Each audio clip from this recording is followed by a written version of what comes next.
মাদারীপুর সদর উপজেলায় প্রতিপক্ষের হামলায় আপন দুই ভাই সহ 3 জন নিহত হয়েছে, আহত হয়েছে 10 জন।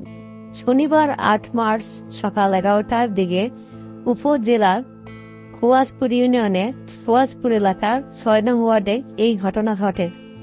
পুলিশ ও সেনাবাহিনী ঘটনাস্থলে গিয়ে পরিস্থিতি নিয়ন্ত্রণে আনে। এ সময় ঘটনাস্থল থেকে 3 জনকে আটক করে পুলিশ। নিহতরা হলেন একই এলাকা আজিবর সর্দারের ছেলে সাইফুল সর্দার ও আতাউর সর্দার এবং তাদের চাচাতো ভাই মোদাম সর্দারের ছেলে পলাশ সর্দার। পুলিশ, স্থানীয় ও নিহতের পরিবার সূত্রে জানা গেছে, মাদারীপুর সদর উপজেলার খোয়াজপুর ইউনিয়নে খোয়াজপুর এলাকায় দীর্ঘদিন ধরে একই এলাকার কীর্তিনাশা নদী থেকে অবৈধ বালু উত্তোলন করে আসছেন খোয়াজপুর ইউনিয়ন স্বেচ্ছাসেবক লীগের সাংগঠনিক সম্পাদক সাইফুল সর্দার। আরেক পক্ষ একই এলাকার একই বংশের হোসেন সর্দার উত্তোলন করে আসছিলেন।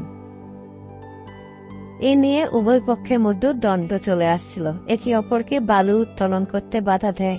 এরই যে দূরে শনিবার সকাল 11টার দিকে খোয়াজপুর সর্দার বাড়ির জামে মসজিদের সামনে একা পেয়ে সাইফুল সর্দারের উপর হামলা চালায় হোসেন সর্দারের লোক। এই খবর ছড়িয়ে পড়লে সাইফুলের বড় ভাই আতাউর সর্দার, আরেক ভাই অলিল সর্দার ও তার পরিবারের লোকজন এবং প্রতিবেশীরা এগিয়ে আসে।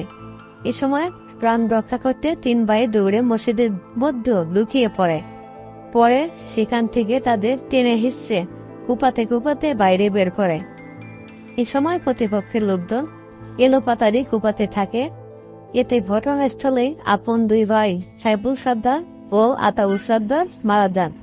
চাচাতো ভাই পলাশ সর্দারকে গুরুতর অবস্থায় ঢাকা মেডিকেল কলেজ হাসপাতালে নেওয়া হয়, পরে তিনিও মারা যান। পলাশ সর্দারের মৃত্যু বিষয়টি নিশ্চিত করে ডামেক পুলিশ ফাঁড়ির উপপরিদর্শক মোহাম্মদ মাসুদ বলেন, নিহতের মরদেহ ময়নাতদন্তের জন্য হাসপাতালে মর্গে রাখা হয়েছে। এছাড়াও নিহতদের ভাই অলিল সর্দার, 28, আজিজুল হকের ছেলে তাজেল সর্দার গুরুতর আহত হন।